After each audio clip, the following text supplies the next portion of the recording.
narrow artificial intelligence. Well, let's just start artificial intelligence. Who can define that for me? The simplest definition you can give for artificial intelligence.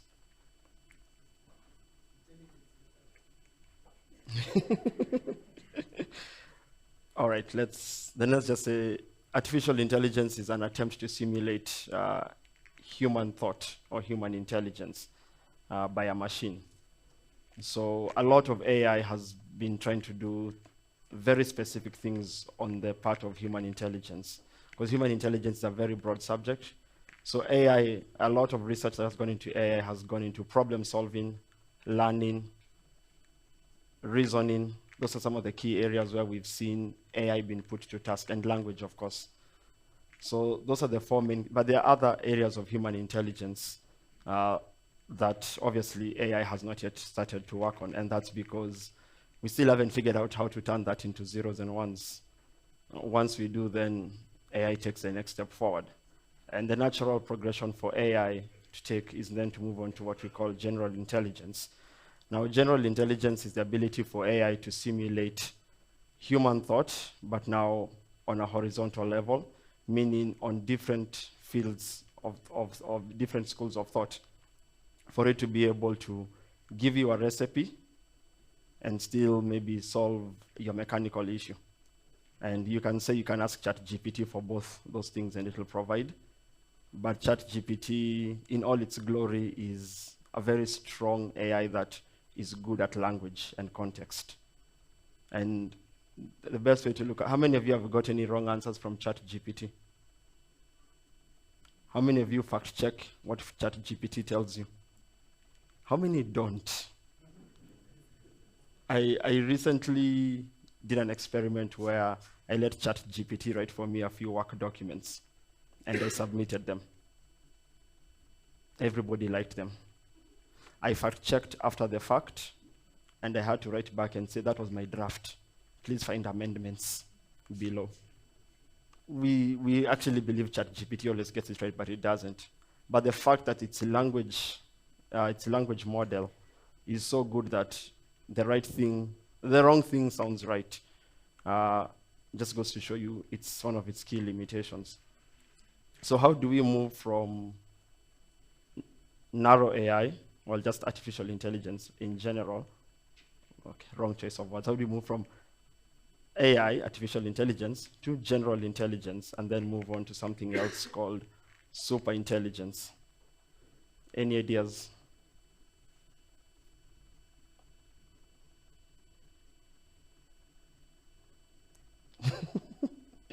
All right. So we need, yes. Yeah. So training models, yes, that's what's got AI to where it is. So how do you then make it to be able to take concepts within one field of knowledge to transfer it to another field of knowledge?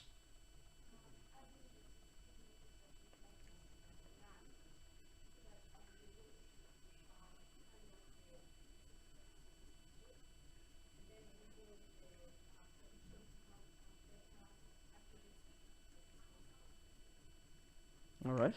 I'm also trying to bait someone who's on their phone ignoring me, but it's okay. So how do we get to general intelligence? Well, the beauty about it is we just need to figure out how to code more human intelligence into our machines, into machine learning. So one of the key things that I like about how to define artificial intelligence, which I think we always have to get the definitions right, and we can always thank ChatGPT for helping us out with the right definitions. Today I honestly tried to come up with the right definitions. I couldn't. I wanted new ones from ChatGPT. I had the same problem. It told me too many things are going on. I tried a few minutes a while there when I was seated. I still couldn't get. So for me, what general intelligence is, of course, it's its ability to simulate more than reasoning, more than problem solving, more than language, and more than learning. So what else in human intelligence are we missing from those four?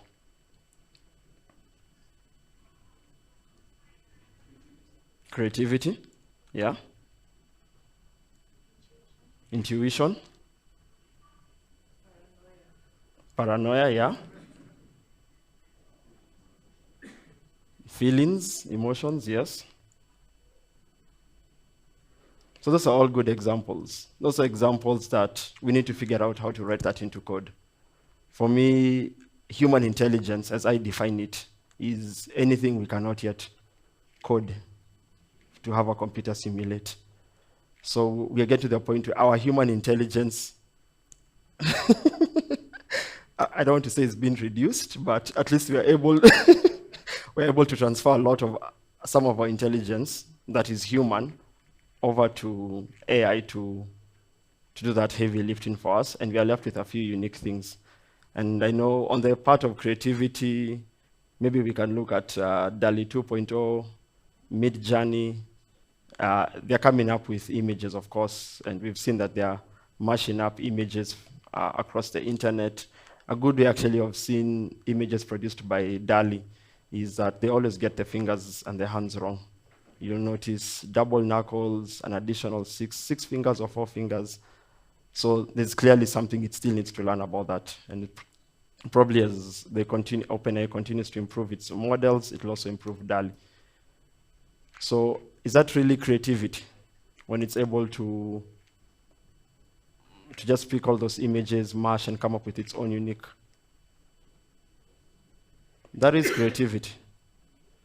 There's something that whenever an artist draws, for those who like drawing like me, if you draw someone's face, if you're drawing a comic book character or a cartoon, or even just a random face, your brain does not imagine a new face.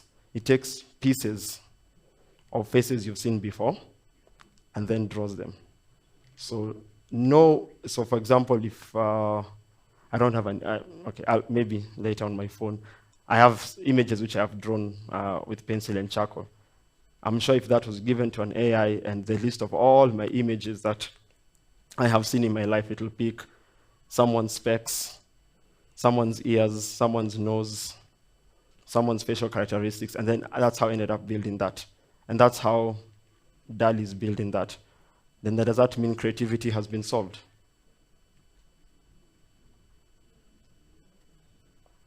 It's a very small example, but maybe in a very narrow field.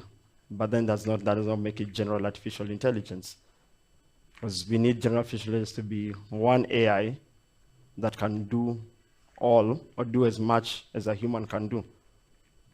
And we move on to super intelligence. I think there's a small step before we get to super intelligence. If any of you have read the book Super Intelligences, I've forgotten the author, I think there's a step where we have something called embedded intelligence, which is just what Elon Musk is working on.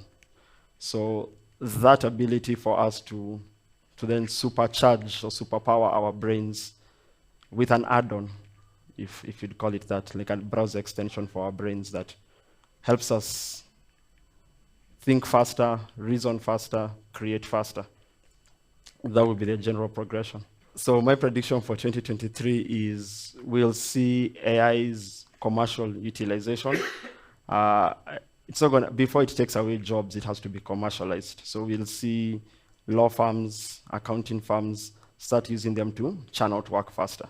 There will, of course, be some resistance, but if you bill per hour now, there's a tool that's gonna do it in 2 minutes. I don't think your billing and financials are gonna look that good. But that will be, of course, commercialization of the free and open source AI tools. That was the first step.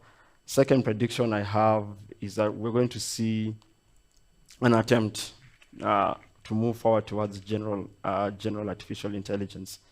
It's going to be an attempt that, in my opinion, it's more of how it looks and less of how it reasons. ChatGPT, when it first came out, looked like it was general intelligence. You could ask it anything, it could answer you. Google, for example, and it's not the most loved comment, but Google's search engine does sit behind a very powerful AI, an AI which I still believe is more powerful than ChatGPT. Just that our interaction with ChatGPT and its praise on the media has put it at the forefront. What are the issues you think we're going to see as some of these tools become more used around, people inadvertently taking others' copyright without knowing it, and what are the legal issues going to arise around that? Yeah, so that's going to happen. And I think one of the first cases we've seen is OpenAI is actually being sued for its use of Getty images, Getty images, where sometimes you generate the images and you can still see their watermark. So of course that is a copyright issue. I'd love to see how that plays out. But of course, how do you quantify 10 pieces of either 10 of your images or maybe one page from your document? How much of that really did the AI learn from? How do you then quantify that value for you to receive any compensation against that cost? When we look at now academia now, people doing journals and articles, and the issue of plagiarism coming up, what does that look like in terms of, are we likely to see, more and more people using the platform to come up with work that's not theirs, and what is likely to counter that as we move along? Because we've noticed even like there's some universities who are now advocating for handwritten reports. So what's your thought on that? In this case, it's just a tool that you're using. You'd still have to fact check what ChatGPT gives you. It'll only write for so much before it starts repeating itself for some of these academic papers. So let ChatGPT help you. It's a tool. Use it. Before ChatGPT, how many have used Quiltbot? So I've used Quiltbot to take paragraphs and documents, and it paraphrases them again. Is that plagiarism? It is. Is it? I don't know if that's plagiarism. Did I understand what I was doing? Yes. Did I understand the context of what I was doing? Yes. Can I defend the end result as if it was my own work? Yes. It's a tool. I think academia should actually take advantage of ChatGPT to further increase the rate of research that we're doing. We don't always need to do everything by hand and paper anymore. Let's just accept the change and actually try to utilize it instead of trying to throw it under the bus. Yeah. Good morning. My name is Alan from Moringa School.